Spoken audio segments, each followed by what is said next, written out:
We are absolutely thrilled to have Dr. John Horgan with us today from Georgia State University, talking about terrorism and tornado genesis, a multi-level, multi-role, multi-mechanism socio-psychological model of terrorism and its participants.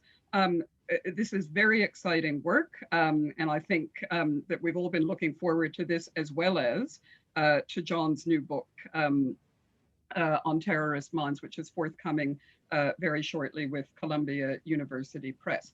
So John, I think, probably needs no introduction to many people on this webinar, but please allow me to do the honors anyway. John is Distinguished University Professor at Georgia State University's Department of Psychology, where he also runs the Violent Extremism Research Group. He is prolifically published and enormously influential in the field with a wide range of books, including The Psychology of Terrorism and Leaving Terrorism Behind, and a range of others. John is also one of the editors of Terrorism and Political Violence, and he is a member of a wide range of working groups, including for the FBI's National Center for the Analysis of Violent Crime, and has held many visiting positions. So we are dead excited to have John with us. And if you see a flying cow rolling across your screen, don't be surprised. John, over to you. Thank you so much, Michelle, and thank you to everybody on the AVERT team for inviting me to present this admittedly half-baked idea, but we'll see what happens. As we were waiting to come on, a friend of mine texted me that I didn't manage to squeeze enough hyphens into that title, so I think we can probably squeeze one or two more in before the night's out. So, all right, let's get cracking. So, bottom line, I think there is benefit to be had in comparing terrorism with tornadoes, and maybe vice versa.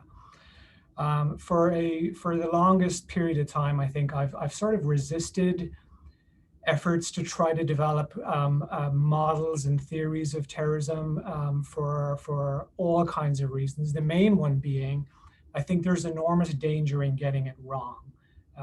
I'm all in favor of analogies and metaphors when they can be helpful, but there are real world ramifications to oversimplifying what is in reality quite a complex problem.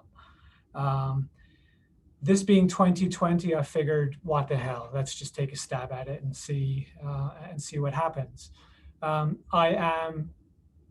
think I'm at the point where I think to myself, this has the potential to be a nice, neat little metaphor, an analogy maybe. And at best, perhaps there's the basis for some modeling here. So that's the case I'm going to try to make tonight, or this morning for all of you in Australia. This is a work in progress. I'm not going to be bashful about saying that. I say that not to deflect criticism, but to actually welcome it, especially if this is either a completely bananas idea. Michelle, you encouraged me to toss some crazy ideas out there, so you're not going to be disappointed on that front. And more to the point, if somebody else has already thought about this, it's not obvious to me, and perhaps someone watching in right now may know better. So here we go, a presentation in 3 parts. And at first, I think I need to provide some bit of context as to what I've been thinking about lately. And I've got some thoughts about the field, and I really wanted to sort of, put those down in this new book. So context. My very good dear friend, John Morrison, was on this very series a few weeks ago talking about a now, believe it or not, a 6-year-old debate. Mark Sageman, who started this debate about whether or not terrorism research had become stagnant. I think some of you know how I feel about that argument. I think that not only was it a straw man argument, and I certainly don't want to waste time repeating what John Morrison has already said, But I probably gravitate to the other extreme of that argument. Not only is terrorism research not stagnant, I think it is undergoing a renaissance. I think terrorism research has never, ever been in a better place than it is right now. There are a number of reasons for that, but for me, the overriding question isn't so much, whether or not it is improving, whether or not we're seeing progress in the field. I would say yes to all of that. I think a far more interesting question is why? What's the reason behind all of this? I don't claim for a second to have all the answers to that, but purely from my sort of narrow perch in the world, these are some of the reasons that really strike true to me. I think we're not only getting more data for multiple reasons, we're also getting a lot better data. Those to me seem to be the two big bottleneck issues that the field has successfully navigated over the past decade. Something that I don't think we appreciate often enough is that we are actually getting better with the data too. And I'm not necessarily talking about our methodologies are improving. I keep saying to my students to never be intimidated by methods and methodology. Anybody can learn that stuff.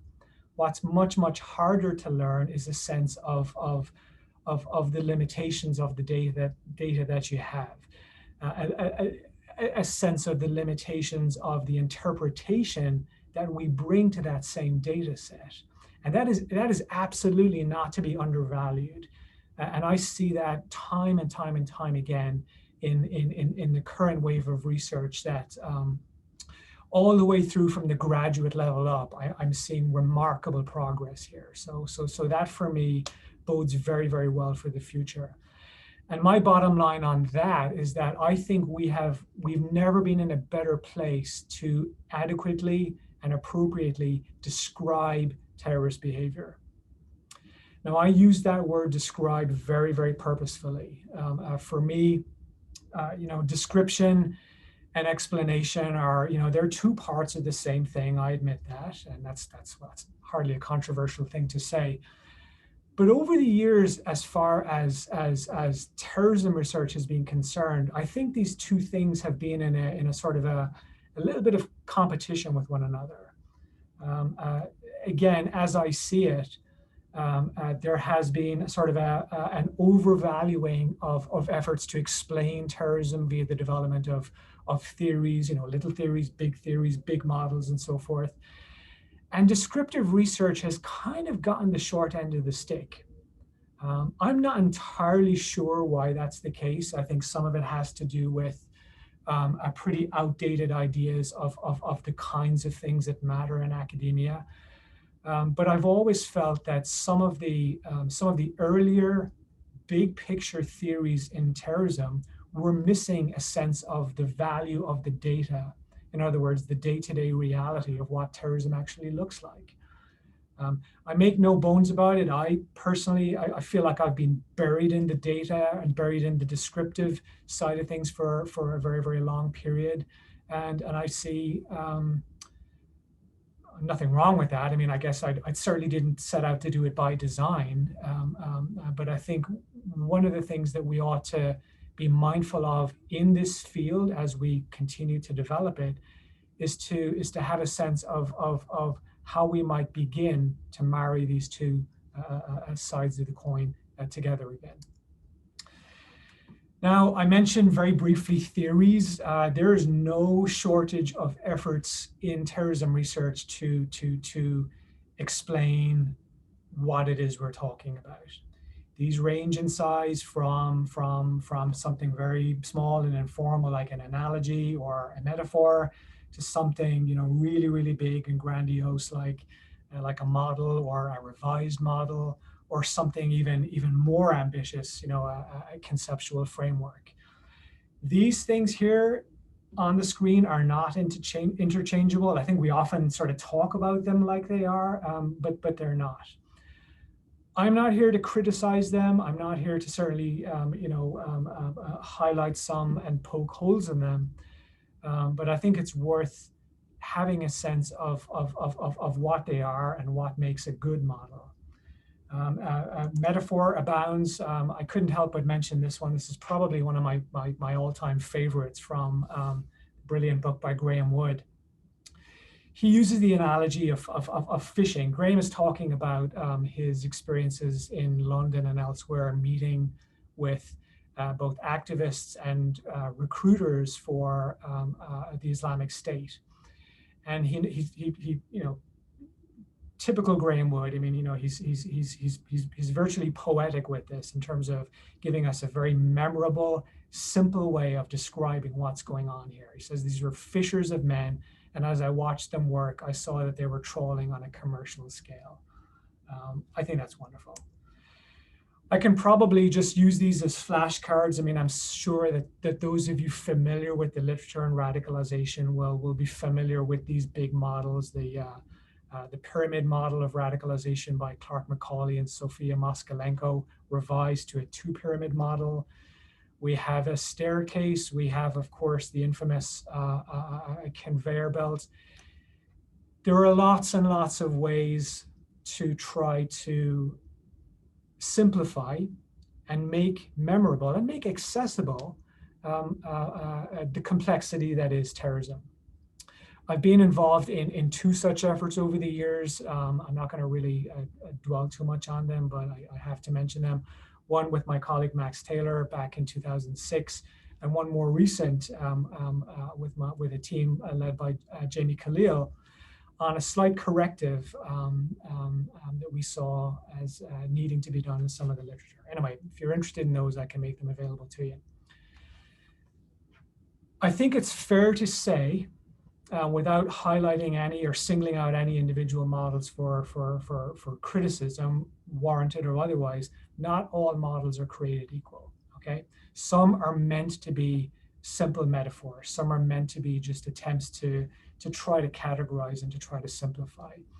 Randy Borum and Jeff Victoroff are, for my money, two of the best psychologists working on terrorism.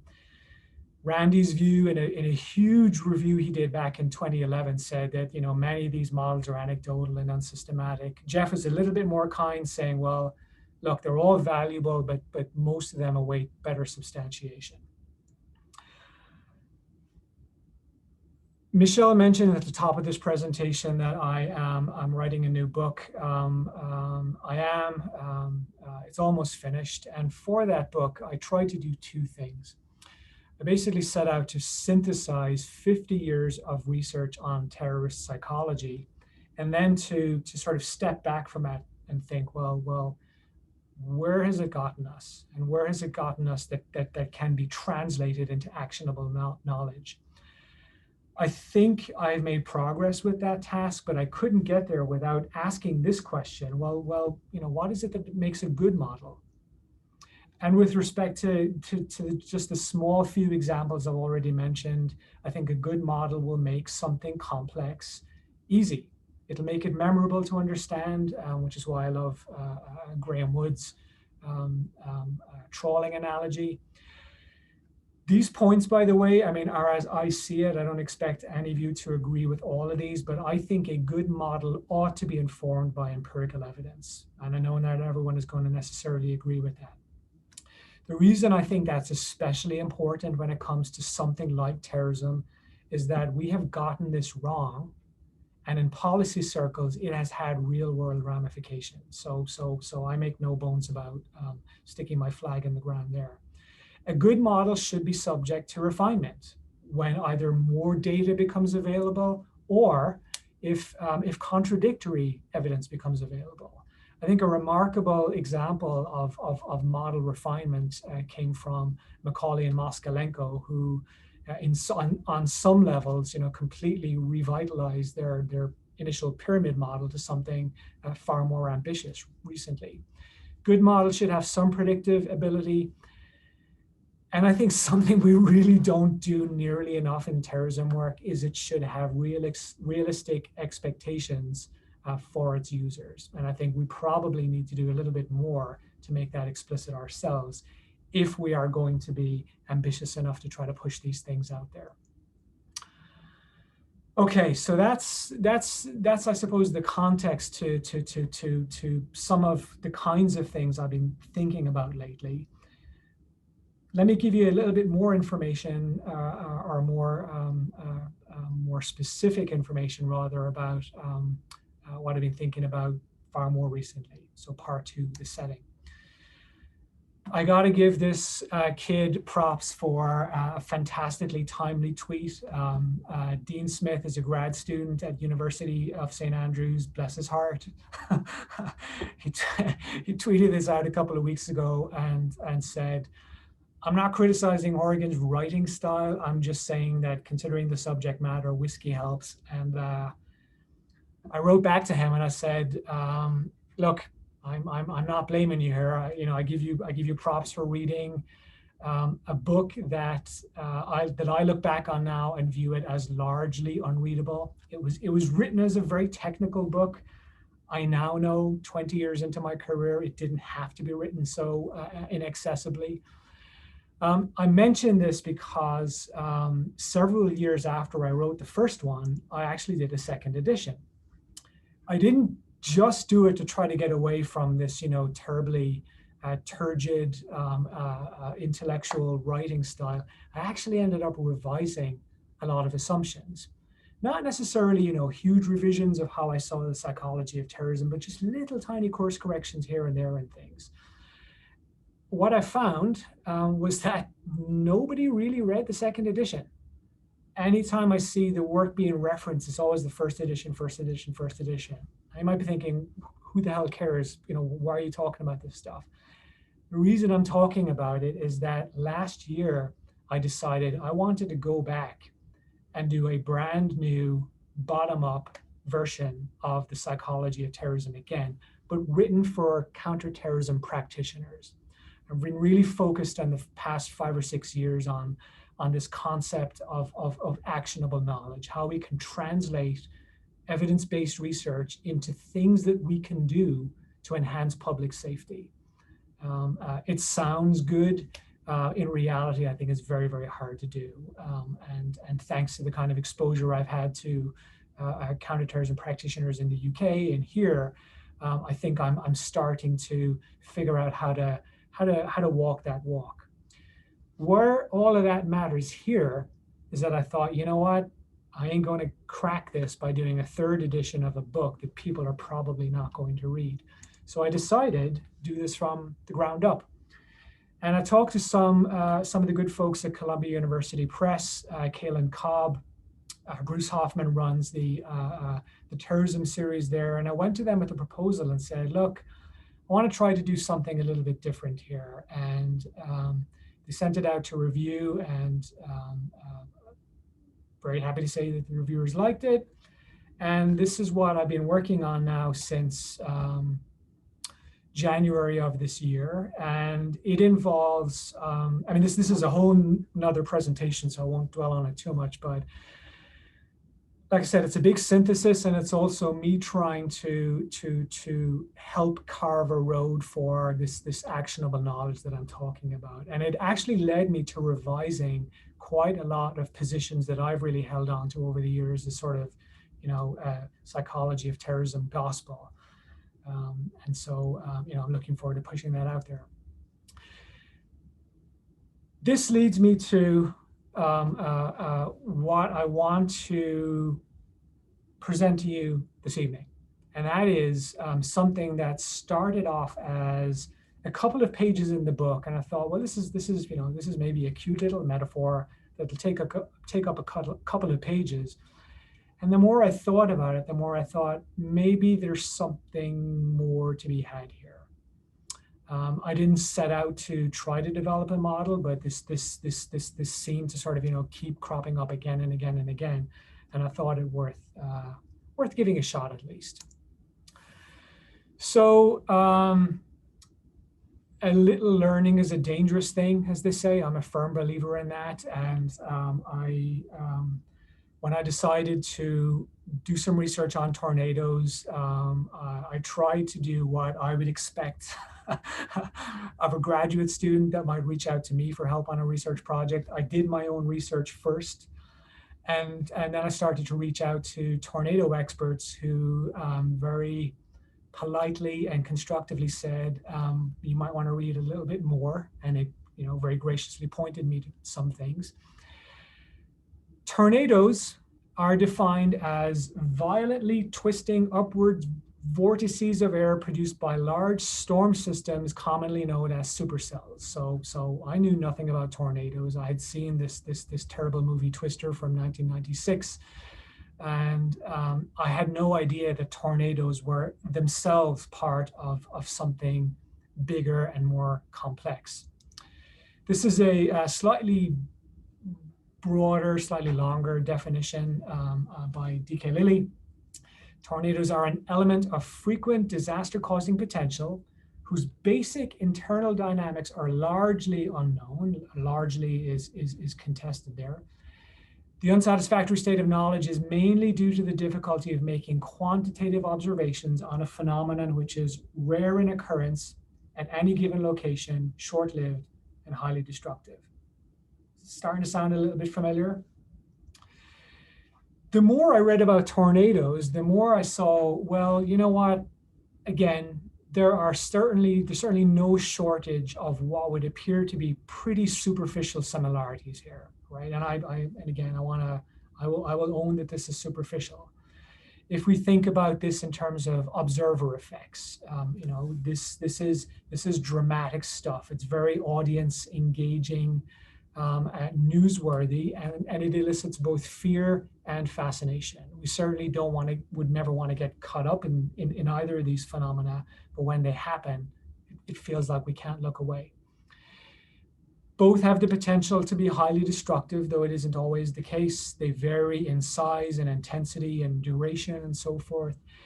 They are rare, despite the damage that they cause, despite the position that they occupy in our consciousness. And they are relatively unpredictable. I mean, this is something that's sort of now subject to revision actually in both camps. There are places and times and periods where I think we can expect to see both phenomena for all kinds of complicated reasons. They are difficult to study directly. And I'm going to say more about that in a minute. And that's when I started to try to move this from simply metaphor to model territory. Both phenomena have inherently complex systems. There are complex dynamics that underpin not just how, where, and why they happen, but what kinds of things happen when specific events unfold. And both, like I say, are part of a larger complex system. There's more to this. And again, this is just about going through and looking at and trying to identify things that these phenomena might have in common. This is, like I say, best case scenario from that. I thought, well, maybe it's a couple of pages in the book, maybe it's a short research note for something simple and memorable, okay? So, maybe just another cute analogy. And part of me would be fine with that. But you probably shouldn't stare too much at this. I just want to put it up here briefly to illustrate a quality of involvement in terrorism that has certainly been recurring throughout my work and the work of many, many others involved in this. And that is the idea of spiraling, or a spiral. And this is really what sort of led me to the idea of looking a little bit, thinking a bit more about tornadoes. The concept of spiraling is something that you'll see quite a bit, sort of directly and indirectly in lots of different ways in the terrorism studies literature. If you look at accounts of people who are or have been involved, everything from autobiographies to interviews, spiraling is definitely a recurring quality of escalating commitment, both on an individual and group level. This idea of becoming sort of, increasingly trapped in this stuff. We've seen spiraling, the spiraling theme more recently in some truly terrific work on this notion of reciprocal radicalization. And if you imagine this almost as almost as like a double spiral, like the DNA helix, for example, where we have this intertwined phenomenon of one kind of activity feeding off the other. And of course, we shouldn't ever overlook the blatantly obvious, which is that terrorism often, in fact, almost inevitably gains its strength by state overreaction to it, which again leads very often to a spiraling of escalation. So this theme, this concept of spiraling, I thought, it's something that recurs. My mentor and dear friend Max Taylor, many years ago, identified this in terms of individual level psychology. So we call it the spiraling of commitment that we see so often in accounts of terrorist lives. Spiraling is something, if we think for a second about terrorist campaigns, spiraling is something that it's pretty characteristic, right? And we can think, the analogy here with the tornado is that forget fluid dynamics, forget all of the complicated stuff that I now regret having exposed myself to on this. We can think of this in terms of basic inputs and outputs. Very often the destructiveness caused by one of these phenomena is a direct function of what kind of inputs it receives. From the terrorism perspective, that might have to do with recruits and resources and all other kinds of things. But those sorts of issues play into how we might conceptualize and think about strength and duration and destructiveness and things like that, okay? So a pretty again, simplistic mapping here. We also see the spiraling of commitment, in Max's words, that can lead individuals to multiple different places once they become involved in terrorism. And far from spiraling leading to a sort of a narrowing of involvement, I think spiraling actually leads to a broadening of it. Spiraling might lead to disillusionment, it might lead to burnout. You might get spat out by your movement, your organization, and you might land somewhere that you certainly never intended when you got involved in the first place. You might also get propelled into a more senior role or a position of leadership, but there are multiple potential landing places as a result of this spiraling at the individual level. All right, let's step back from this a second, because the more I thought about this, the more I thought, well, this is a little bit too neat and a little bit too convenient, and I didn't want to be carried away by this metaphor and fall into the trap that I might level at other people, where this there's a sort of like an adherence to a metaphor or an analogy that's too cute for its own good. Probably the most, I would say, influential review of this terror psychology literature is now about 15 years old, and that was done by Jeff Victoroff. And Jeff, I revisited his article before I started writing my new book, and this quote, he says, ironically, the better studies that are out there actually present a major challenge for psychological theories of terrorism, because they recognize the heterogeneity of terrorists. In plain English, what this means is that some of the better research we've now seen over the past 10 years, this descriptive research, has gotten us to realize that terrorism is defined by its diversity. We see lots of different kinds of people getting involved for lots of different kinds of reasons, at lots of different kinds of levels, and they end up doing different sorts of things. It's all in the service, it's all in the name of something big and broad and amorphous.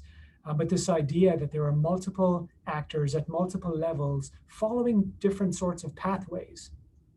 There might be something that makes them similar as a product of that engagement, but that diversity is unmistakable. Victoroff's point is that diversity, that heterogeneity, poses huge problems for as it should, for our efforts to try to oversimplify this. I thought, you know what, there might be something here. This is a little bit of a stretch, so bear with me. Like I said, work in progress. How on earth is this even remotely relevant to this tornado stuff? I came back to this absurd movie Twister. The thing that I took away from Twister is that you learn squat all about tornadoes, right? But what you do learn about is these strange and interesting people, the storm chasers. And storm chasers are real. This looks like something you would expect to see cobbled together in the Caliphate. It actually is a well-known if you're familiar with the TV show, Dominator, which is a storm chasing vehicle by these amateur storm chasers, popularized in a show here that ran on the Discovery Channel. Again, you didn't really learn an awful lot about tornadoes, but you learned a lot more about the sort of the drama between these rival teams. Even storm chasers are not a homogeneous group of people. There are these people on the ground who build these, armadillo-type vehicles to go in and get dangerously close so that they can observe and report back on what they see. But you also have people who ostensibly do the same thing from a very different vantage point, equipped with very, very different sorts of means. And we can expand this out again. I mean, there are people who, study tornadoes from thousands of miles away via satellite technology, of course. Thinking about this with respect to Victoroff's point about the heterogeneity of actors, we see, again, multi-level engagement, even when it comes to the apparently simple act of observing a tornado. Multiple actors, multiple access points. Back to Victoroff. Victoroff concludes his review by saying, look, whatever model we build, and again, I think what Victoroff has here is a sort of like a picture of nirvana success. I don't claim for a second to be able to match this challenge.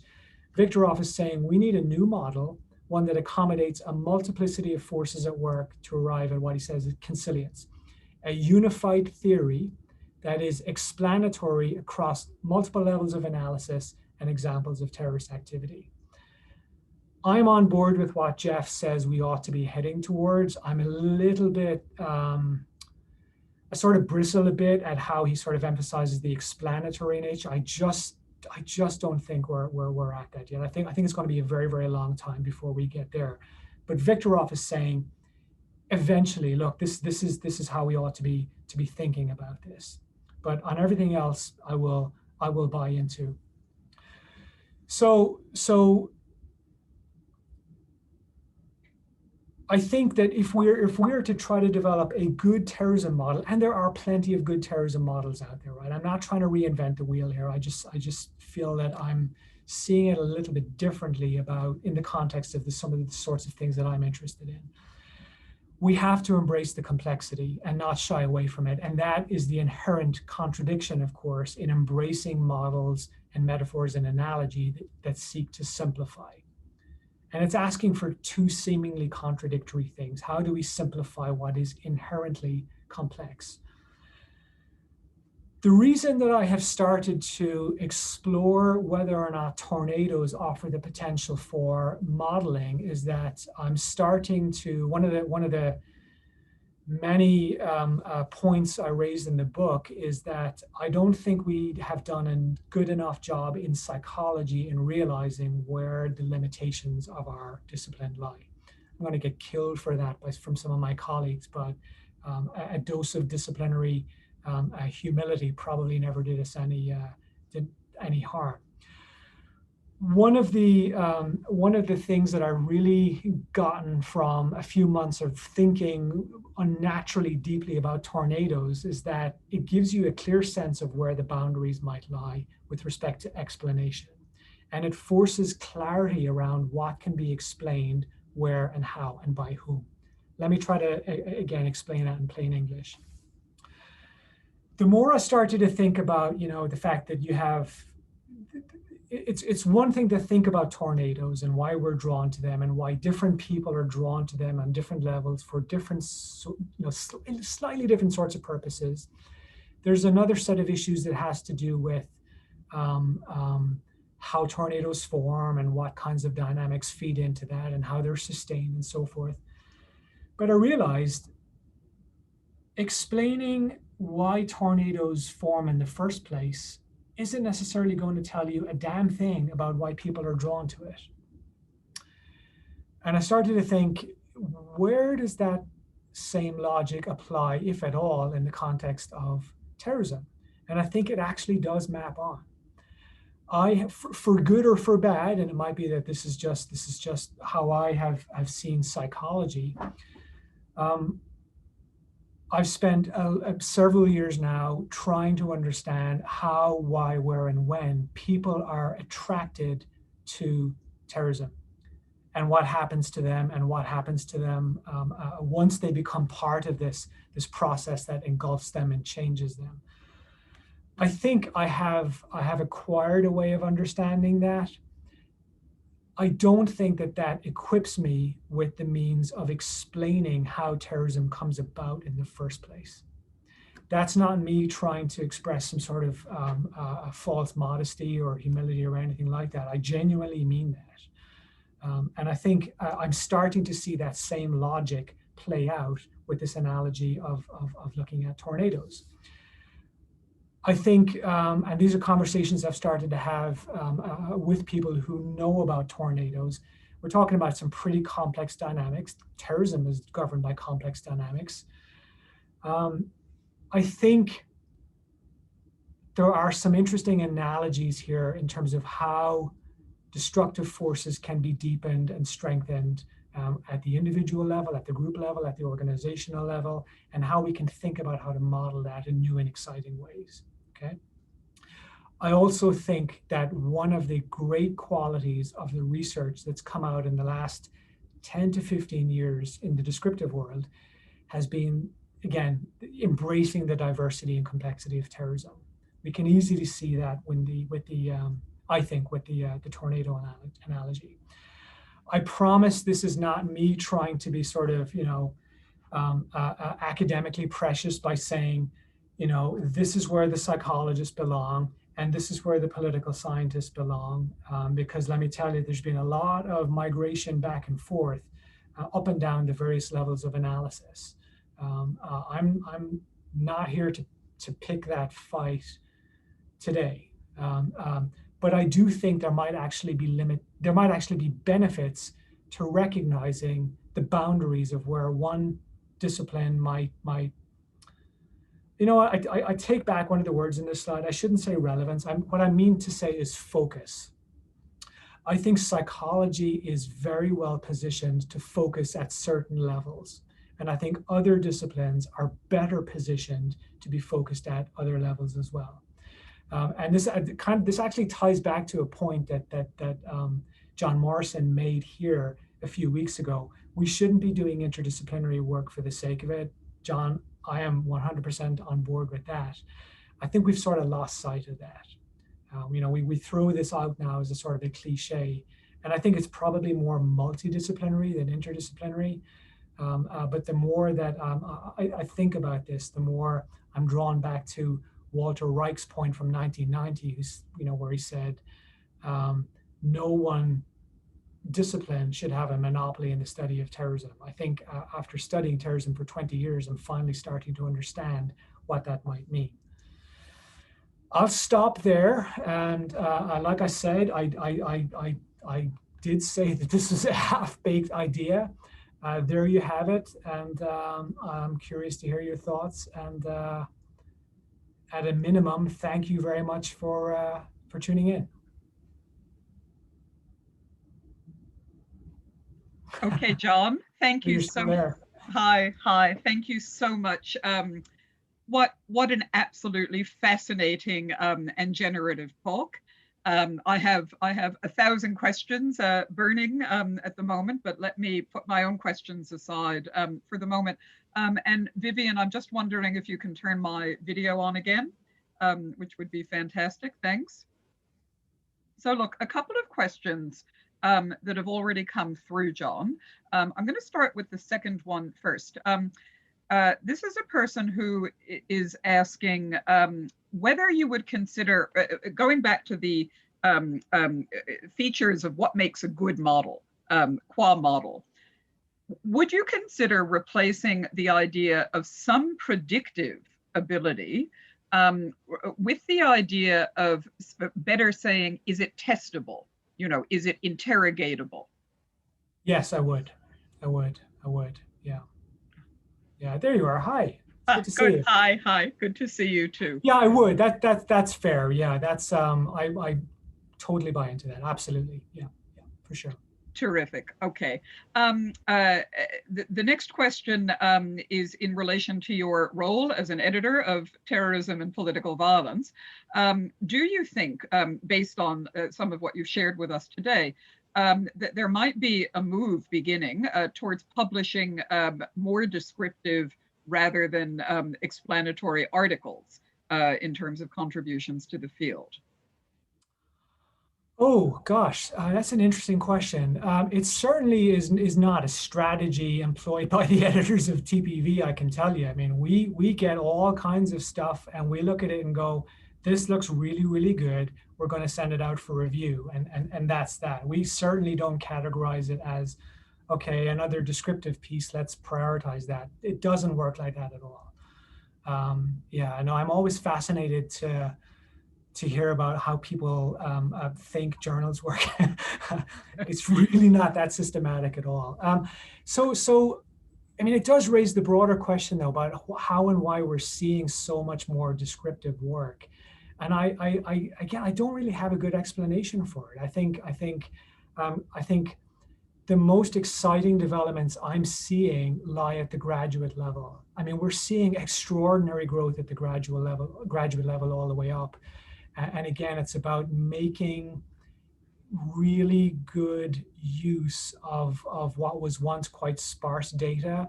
And again, I think you know, younger is not the right word, but emerging researchers are teaching us an awful lot about how to recognize the value in descriptive work. And I think that's probably what's been missing. So, you know, bravo, bring it on, I say. Okay, let me come in with one of the questions that I have for you. So, listening to the kind of critique that you've offered, so I love the idea of the tornado, but that's the cultural studies person in me who's always happy to embrace a metaphor and just leave it at that. But in terms of models, at one end of the spectrum of what you've described in terms of your critique is almost the idea of an anti-model, right? You know, is it possible to develop a kind of anti-model model that is able to embrace complexity, that does not put its blinders on in terms of excluding things that might complicate the picture? But I'm wondering if another way of looking at this, really it's a question about why does the field desire a model, a single model? Is there room for saying that a plurality of models that have an empirical basis, that are testable, that do have some demonstrated efficacy, but why do we feel that we need to pick and choose or keep going after this holy grail? And Victoroff does it, right? Victoroff says we need a unified model that has pretty much universal explanatory power. Is that the wrong desire? That's really my question. Is it ever going to get us anywhere? Probably not. Probably not. I mean, I think there's certainly in you know, we've seen this played out in the radicalization model debate, I guess, over the past few years. And I promise this is not the verbal equivalent of a subtweet directed at anybody, where there's a sort of you know, the literary critic Harold Bloom talked about the anxiety of influence, this idea that for me to contribute to this space, it has to come at the expense of somebody else. I think we've seen an awful lot of that. We see way too much of that in terrorism studies writ large, but we see an awful lot of it in the we have seen an awful lot of it in the radicalization model domain. And, you know, I mean, I'm biased, of course, but I think, and I hate to use an example that involves me, but one of the more productive exchanges I saw of late was a sort of a friendly competitive debate between Jamie Khalil's a team of which I was part, and Clark Macaulay about the need for us to further, not necessarily provide a fundamentally new model, but to keep nuancing those models that we have. And so I'm 100% on board with the idea that, yeah, it's not about necessarily having to replace or shove out the others, but it might be that we need to better educate ourselves about what models are. Okay, good, lovely. Thanks, John. The next question is asking how your ideas around tornadogenesis differ, for example, from Macaulay and Moskalenko's cacophony of events description. Macaulay and Moskalenko talk about radicalization. I'm not talking about radicalization. I'm talking about people that are already, if you like, well on the way to becoming terrorists. I think the cacophony matters it matters in terms of distinguishing attitudes and behaviors and how those can develop. I'm not sure that the spiraling mechanism, I may have misread their theory, but I'm not sure that the spiraling mechanism is as clear in their work, as I'm placing it front and center here. Okay. I had thought about that. I mean, very early on, I thought, well, is a potential tornado model just an upside down pyramid that happens to be generating some momentum? And so I will explain why I don't think that's the case, but I'm going to have to run this by Macaulay and Moskalenko to see what they think about it. All righty. Look, I want to make sure that we get to a couple of the more practitioner-focused questions that are coming in from participants as well. So one of those questions suggests that law enforcement agencies, in many instances, seem to prefer models that emphasize the differences between different ideological platforms. So, for example, the difference between right-wing extremists versus Islamist extremists, and that they privilege those distinctions, models that draw those distinctions, rather than looking for similarities between terrorist actors. Do you see this as problematic, or do you think that that's not the case? I don't see it as problematic if those differences can be underpinned with evidence. I mean, I think that I've always resisted simplification, and I think that has, you know, that doesn't sit well with practitioners, and I get it. I mean, it took me a very, very long time to realize that it's not enough for me as an academic to go into a room full of practitioners and say, oh my God, isn't it all so complicated? At the end of one of those sessions, you know, somebody helpfully came up to me and told me something I didn't really want to hear at the time, but he said, okay, you clearly get the complexity of this stuff, but where does that leave us? Yeah. You know, we have nothing. I mean, you know, you're telling us that it's complicated, so what are we supposed to do with that? And it took me a long time to try to figure out how I could sort of reframe that complexity to things that matter when it comes to practice.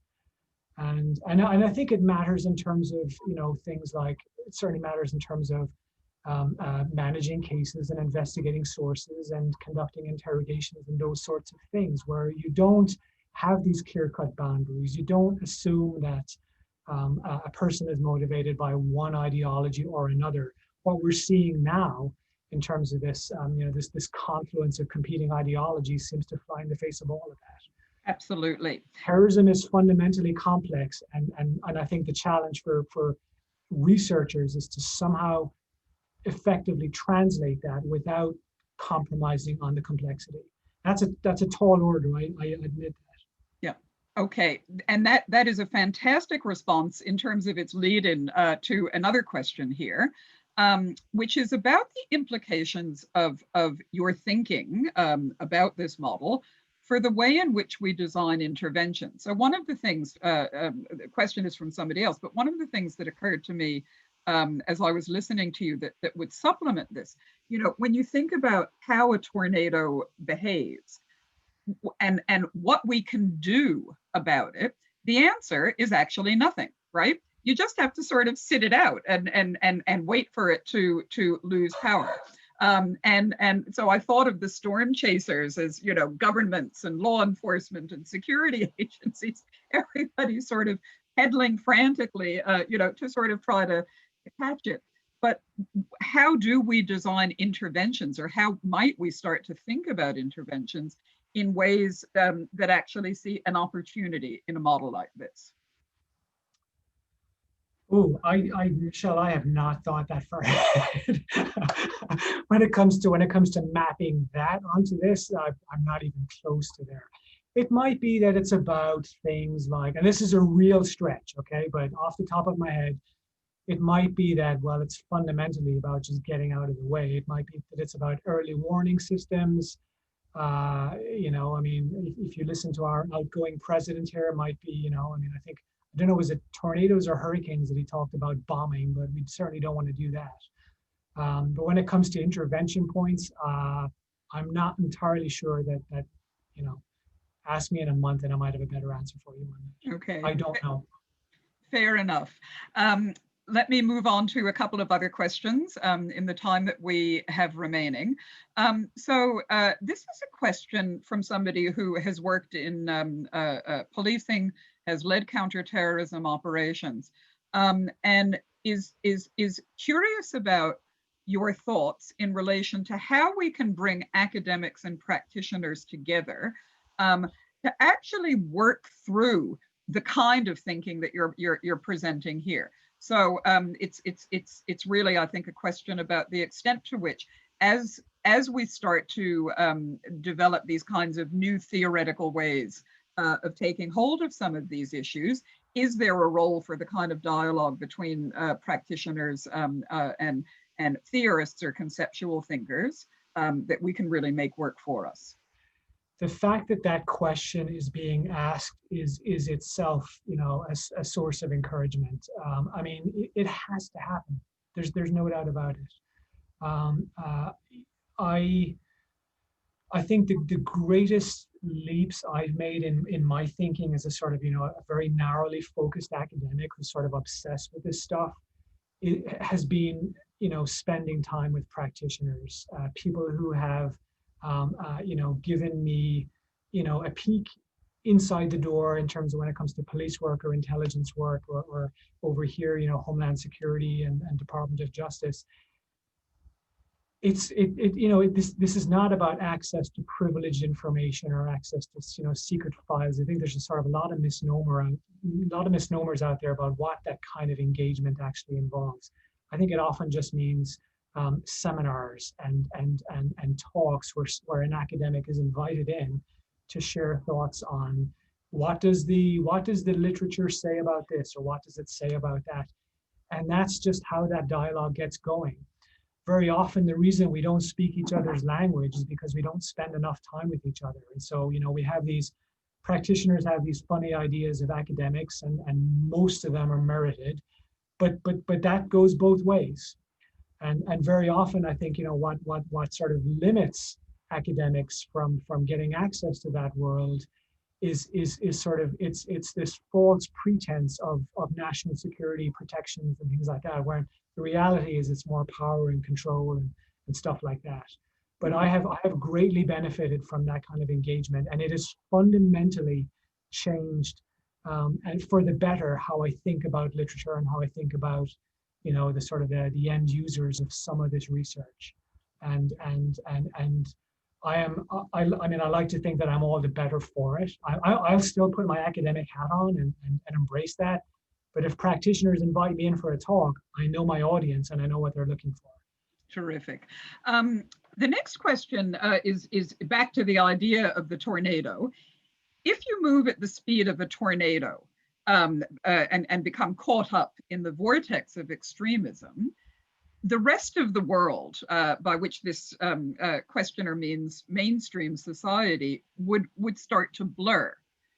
Do you think that this applies to the phenomenon of people who become sucked into extremist ideology, or indeed, for example, what we're seeing now around conspiracy theory?